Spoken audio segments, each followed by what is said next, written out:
اللهم إني أعوذ بك من الهم والحزن والعجز والكسل والجبن والبخل وغلبة الدين وقهر الرجال. هو ده فعلا قهر الرجال، هو ده غلبة الدين. الدين هو واحد اتداين دين كبير. طبعا هو كان فاتح صيدليتين، والصيدليتين مش جايبين همهم، او بمعنى اصح ان هو كان بيبيع العلاج برخص التراب، وطبعا عنده بنات واسرته وبيت. مش موضوع ان هو يعني يقوم من النوم كده يقرر ان هو يقتل يعني فلذة كبده او مراته او عياله، يعني ضناه ومراته.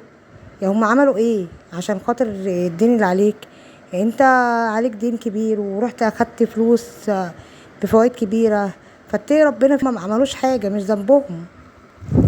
لقى الشخص دوت ان هو لما يتخلص من مراته وبناته كده الدين هيتشال من عليه. بالعكس، الدين مش هيتشال من عليك، بس انت كده غضبت ربنا وغضبت المجتمع وعيالك دي اللي هانت عليك ومراتك. مش هنقول غير لا حول ولا قوة الا بالله، وإنا لله وإنا إليه راجعون.